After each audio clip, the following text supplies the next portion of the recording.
Happening now, dry conditions sparking wildfires coast to coast. Southern California's monster of a wildfire, appropriately named the Mountain Fire, exploded to 32 square miles in just 2 days after it started. That's about 2/3 the size of the entire city of San Francisco. And in Englewood Cliffs, New Jersey, smoke billowed from the pockets of flames along the Hudson River. People can report they smell and see that for miles. CBS News New York's Christine Sloan with coverage of the fire in New Jersey for us. Welcome, Christine. Thanks for being with us. Is there an immediate threat to people or any of the structures at the Englewood fire right now?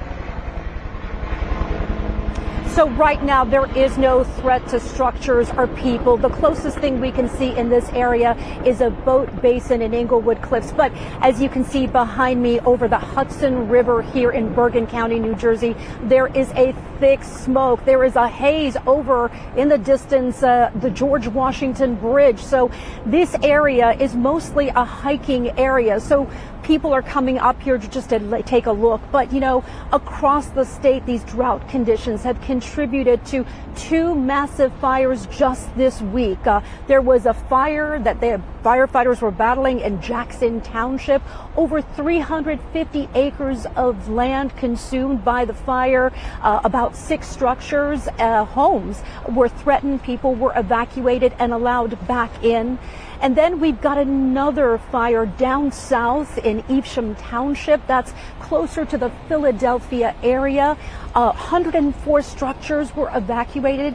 People were out of their homes for about a day, but they've been allowed back in. That fire consuming over 350 acres of land. So these drought conditions have become very dangerous in our area. We haven't had any rain. It's November. We've got dry leaves. We've got gusty winds. And in fact, this area is now under a red flag warning because of the winds and the dry conditions, a threat for forest fires. Now, we know this is only one of many incidents that firefighters are working to contain right now. How are crews managing to spread out their resources to put out these fires? Well, resources are stretched in this area. Mind you, this is not something New Jersey is really used to. They have 35 firefighters down south. They had to bring them up north. And what we're being told by officials is they can't even update us except on social media. As they put one fire up, they end up having to go to another part of the state to put another fire out. So resources are stretched out. Just moments ago, we saw a chopper dumping water along the Palisades here to put out some of the flames down below us. And as you can see, we still have some smoke over here. Yeah, it's really a game of whack-a-mole for these crews trying to put out these fires. All right, CBS News New York's Christine Sloan, thank you so much for being with us. All right, we want to get to CBS News LA's Cara Finnstrom in Ventura County, California for us. What is the mountain fire, what does the damage look like from this fire so far? What does it look like? Well, the damage here in Camarillo is horrific. A lot of folks who have lived here, had family living here for generations, tell us they don't even recognize their communities. And let me just give you a look at a couple of the homes here, because it's literally block after block like this. You can see some of the devastation here. I mean, homes just literally burned to the ground. And if we pan around, I want to show you across the street, the same thing. You can see a car that actually had to stop in the middle of the street, just was left there and abandoned. And then another home across the street that was devastated as well. In the midst of all this, there are homes that are still standing, and so they're still doing the assessments here. They're still figuring out exactly what the need will be, but there's also a lot of damage to the community. There's a lot of power lines down. There's a lot of there's water that's been impacted. I spoke with a resident here who got a warning, don't drink the water right now. We'll let you know when you can because it's been contaminated. So a lot of different issues that they're going to have to deal with here in order to get folks back home once they deem it safe. Yeah, that area is not a stranger to wildfires, so as you know, Cara. California Governor Gavin Newsom signed an emergency proclamation a day after the fire started. Can you tell us what that help is going to look like? Yeah, he's gotten a grant from FEMA, which will bring in some resources that are going to be very much needed here as they try to get the right type of aid to the families who've lost their homes, and also the right type of aid to the community, again, as they do all of the infrastructure improvements that are needed. We've seen a lot of utility crews out here working to make sure those gas lines are safe. You know, there's a lot of damage that was done by this fire to that infrastructure. A lot of the roads also kind of burnt and cracked up in different places. It was a very intense fire that moved through here very quickly, and they're still just trying to figure out what all the repairs are that will be needed.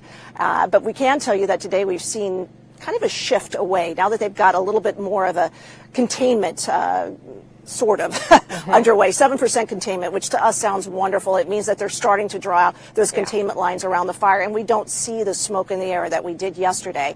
Still a lot of work to be done there, but they're now kind of shifting towards this rebuilding, repairing, getting people back into the community. That is a great point, Cara, because even though that number sounds small, that is tremendous progress that they've made.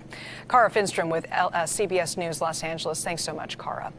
All right, Jess, you know, this is really interesting because usually we don't talk about the weather as being the same in Southern California as it is in New York. I know. But it has been over the last couple of days, and that's really what's contributed to these fires. Absolutely. The big thing, too, is we're still dealing with low relative humidity. It was one of the driest months on record up into the mid-Atlantic, all throughout the Northeast. So let's actually dive over into that region first before we give some love to our friends down in Southern California and talk more about those weather conditions into this weekend's forecast. Here's what's happening. Red flag warnings, all in that pink color you see, stretched throughout New Jersey, New York, all throughout that region. They are dealing with winds pushing in from the west anywhere up to around 30 miles per hour with low relative humidity around 25% right now, actually. Until 6 o'clock tonight, they're going to be under that red flag warning. And you see areas like Atlantic City into the evening hours tonight. That smoke plume will continue to actually shift, starting to push south into the overnight hours tonight as they gear up for what's to come into the next couple of days with those winds pushing into the north. But let's change gears. Let's head down into the south. Areas like Los Angeles. You even heard her a second ago. She said, well, at least the skies are blue right now.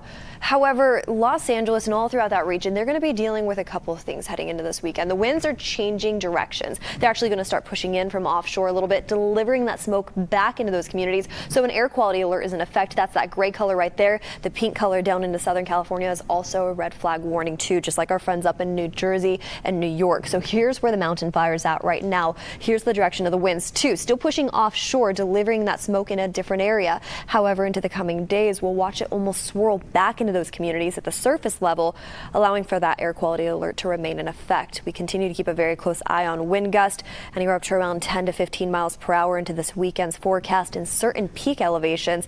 But mind you, it only takes about a 10 to 15 mile per hour wind gust to really allow for those spot fires to still push around. So 7% containment, like we mentioned earlier, is great, but there's still a lot of work to be done down there. Those winds are just so frustrating, and they're relentless, and that's really what's fueling these fires. There's no way to control it. Exactly.